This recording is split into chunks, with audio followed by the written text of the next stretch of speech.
Bom dia, amigos, corações queridos. É uma grande alegria podermos estar unidos por esse pensamento, nessas energias de tão grande alegria realmente, pelo nascimento de Jesus, pela chegada desse dia que chamamos de Natal, que é nascimento, que significa nascimento, nascimento de Jesus dentro de nós. É um nascimento interno. É quando realmente permitimos que Jesus nasça dentro dos nossos corações e que cresça e nos transforme. Todos nós que nos sentimos ainda almas em débito, adoecidas ainda pelo passado, pelos seus pretéritos, que ainda buscam se reajustar à lei. Que alegria poder dizer que Jesus já está em nosso coração.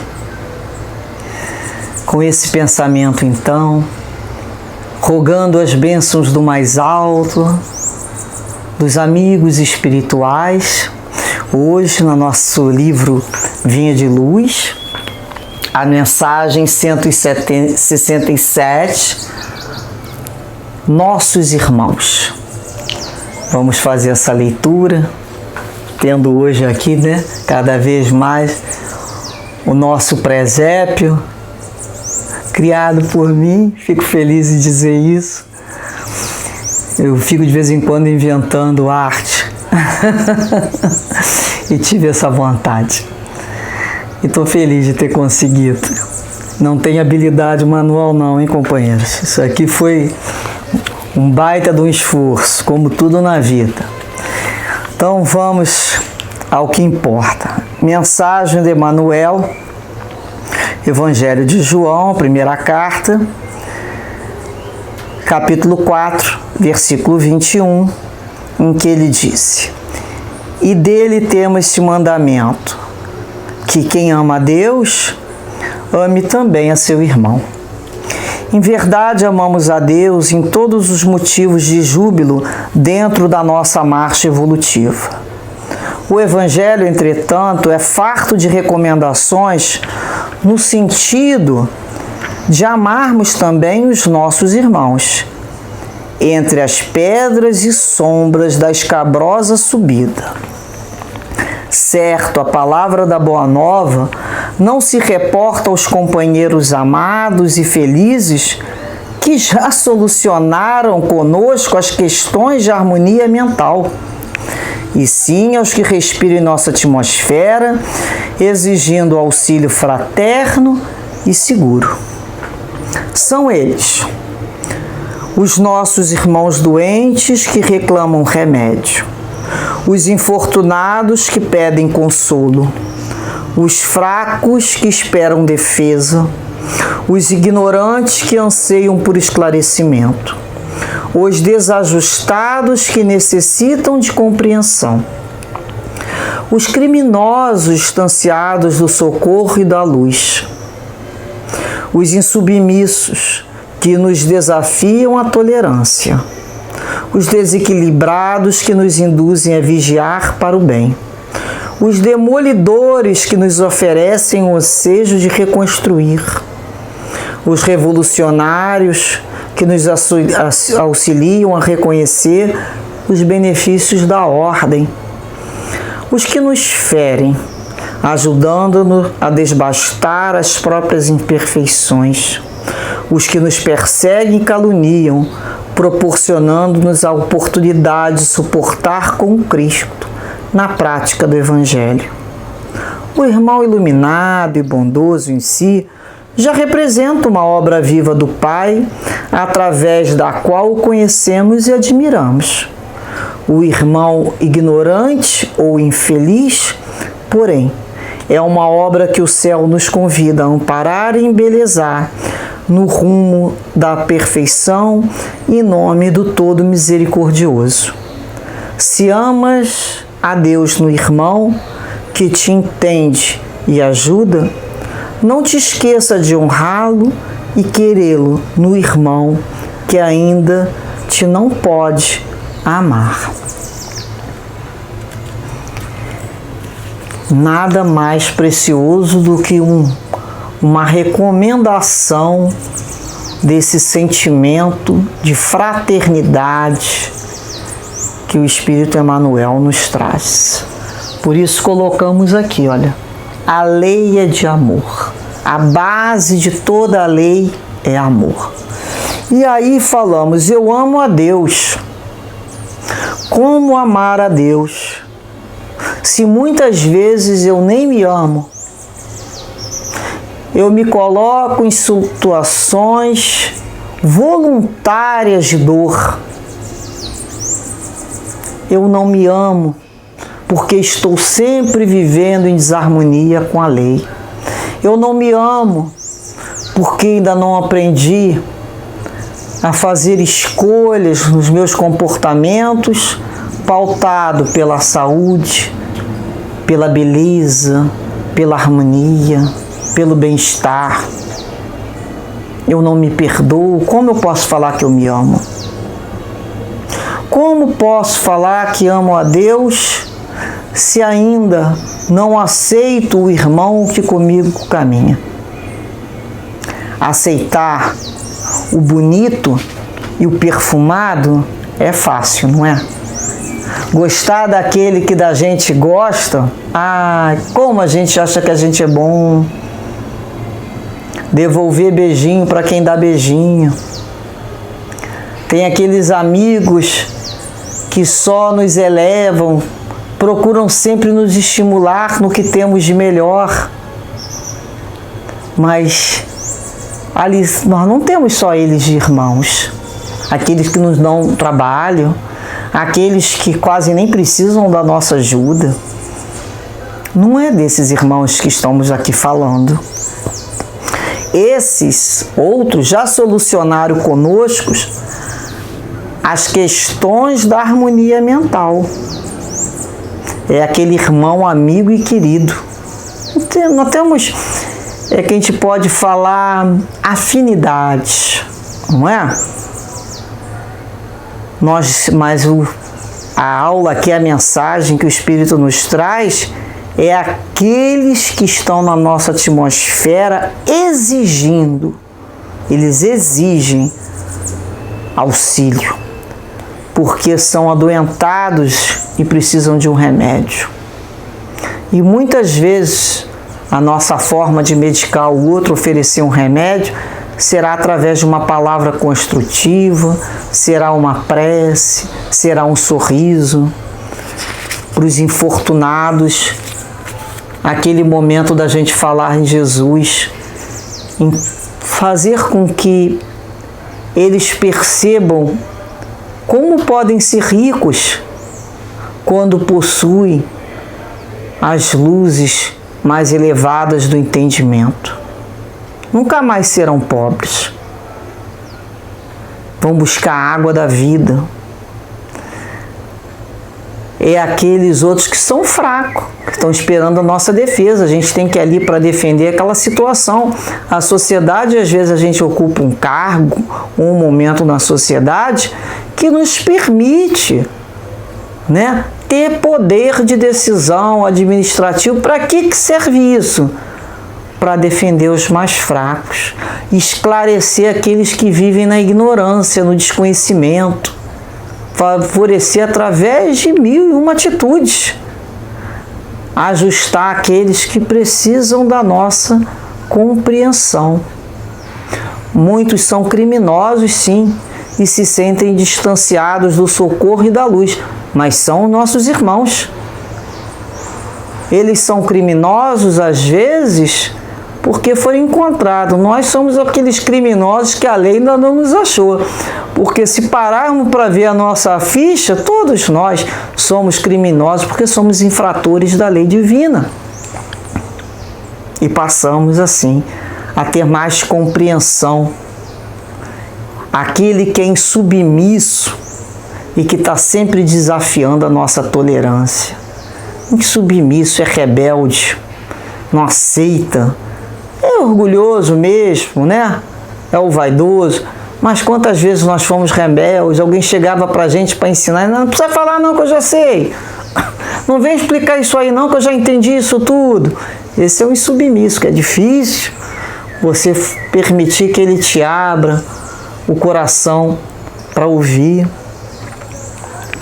Aqueles desequilibrados, né, que a gente tem que estar sempre vigiando, que chega, as coisas já ficam desajustadas, causando mal-estar. Aqueles que destroem às vezes os nossos sonhos, mas que ao mesmo tempo nos favorece a reconstruir obras muito melhores. Revolucionários que se aproximam na nossa esfera, está sempre querendo mudar tudo. Não conseguem nem criar uma ordem interna e uma disciplina, mas querem mudar tudo. Ali a gente faz lembrar a importância da ordem, da disciplina para poder progredir. E aqueles que nos ferem mesmo, porque eles estão nos ferindo e nos auxiliando, né? Ajudando. Aí ele fala aqui, desbastar as próprias imperfeições. Por quê? Porque quando eles nos ferem, e aí logo depois ele fala, nos perseguem, nos caluniam, são esses espíritos que parecem verdadeiros credores, né, da nossa vida. Eles são aplainadores do nosso ego. Já viram um aplainador, como é que é? Na madeira? Então ele vai aplainando essas nossas arestas de vaidade, de orgulho. Fala lá pra gente, ó, você é isso, você pensa que não sei o que. Aí aplana, gente, leva você, é assim que eu ainda sou visto. Aí vai aplanando o nosso ego. Depois ele fala, porque ele tá certo.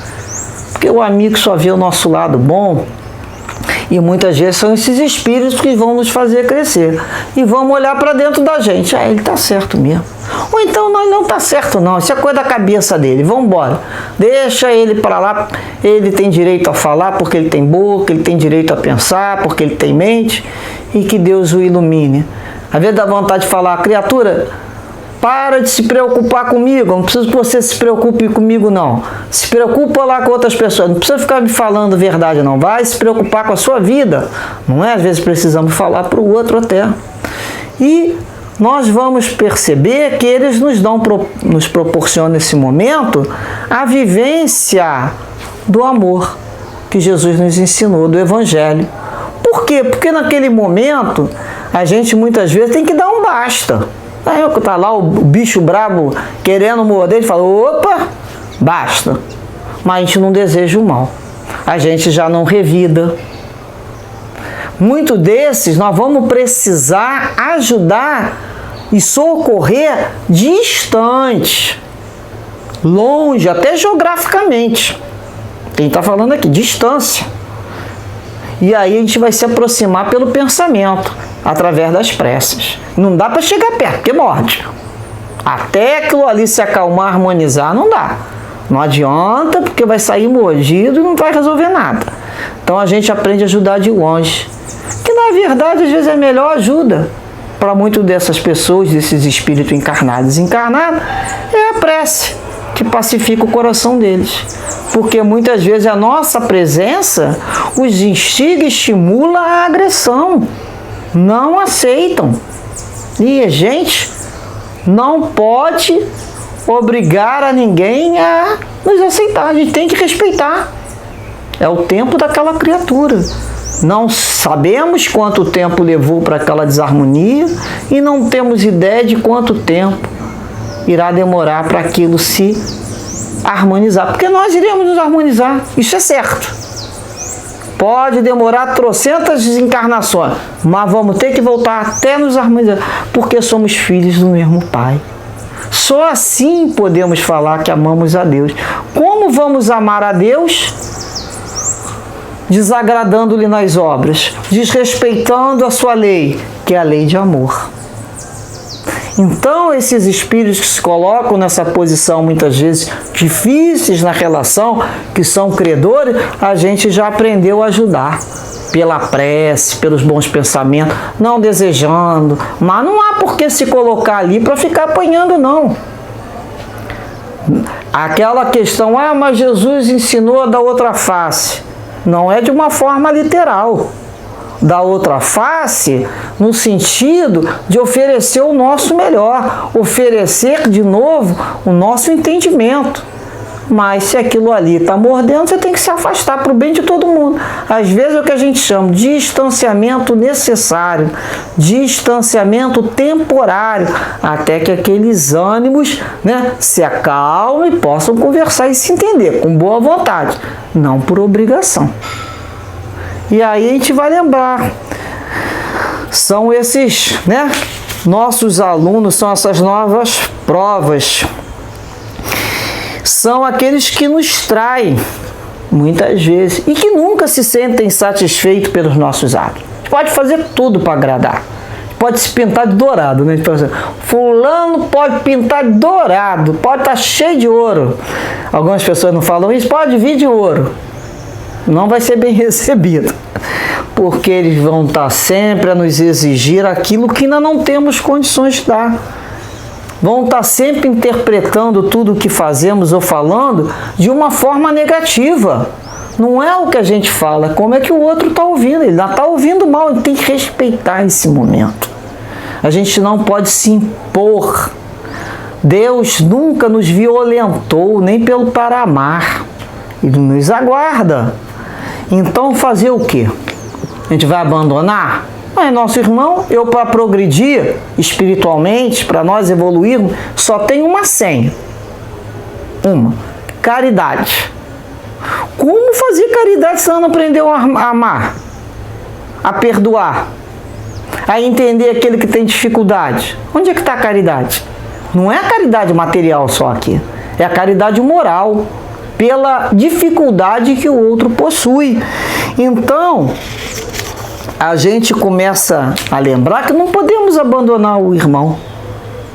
Ontem, certamente tínhamos um comportamento muito parecido, ou até pior. Quantas pessoas nos compreenderam? Quantas pessoas relevaram aquilo que falamos, aquilo que fizemos? Quanta paciência as pessoas tiveram com a gente? Ou não? Ou será que só comigo? Não, né? De parar para pensar, a gente falar, ainda bem que eu estou meio desmemoriado, mas se a gente parar para pensar, botar a memória para funcionar, né? A gente sabe o quanto que a gente, se o outro me é difícil, a gente também é difícil para muita gente. Ou será que a gente é só um docinho de coco? Não, né? Nós temos um lado amargoso, até porque a gente é natural da nossa faixa evolutiva. Então, nós já temos a compreensão, já conhecemos Jesus, nós já sabemos que somos de Deus, que o tempo é de Deus. Nós nos colocamos a caminho com o outro, oferecendo a nossa face novamente, ou seja, a nossa boa disposição, a nossa vontade de compreensão. Se ainda não dá para chegar muito perto, mantenhamos-nos afastados fisicamente, mas vamos pedir a Jesus. Se não vamos lá com pensamento, às vezes nem com pensamento seremos aceitos, nós fazemos assim, buscamos Jesus e pedimos a Jesus para que Ele envolva aquela criatura e que nos envolva. A gente começa a visualizar a imagem de Jesus nos abraçando com o outro, tirando aquelas arestas, nos envolvendo, porque iremos caminhar nessa direção. Para que demorar nessa caminhada que só nos atrasa? Vamos abrir o coração, vamos olhar o outro como gostaria que nos olhasse, que olhasse um filho nosso. Para aquele que nós amamos, nós temos todas as explicações. Vamos olhar para o outro com mais amor. Vamos lembrar que nós iremos precisar do perdão de muita gente. A fila é grande. Não sabemos quando novamente teremos oportunidade de nos reconciliarmos com aquela criatura. Podemos não sair dessa vida jurando amor eterno, mas já podemos sair dando bom dia com sinceridade, boa tarde, cumprimentando, quem sabe um abraço no Natal e desejando paz do Senhor com sinceridade. A paz do Senhor nos vossos e nos nossos corações.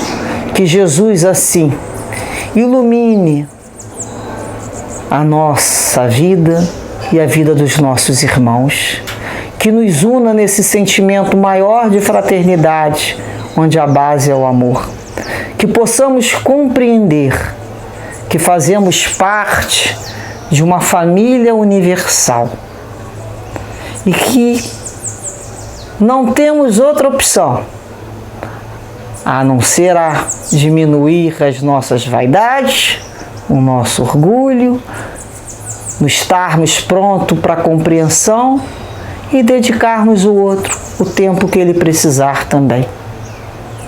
Porque o tempo é de Deus e todos somos do Pai. Que Jesus assim nos abençoe, a todos esses corações amigos e com dificuldades, a todos encarnados e desencarnados, pois o amor vale a pena. O amor nos liberta, o amor nos faz caminhar para adiante. Não nos prendamos mais nessa vida por querelas que não valem a pena. Muita paz, amigos, muita paz. Graças a Deus.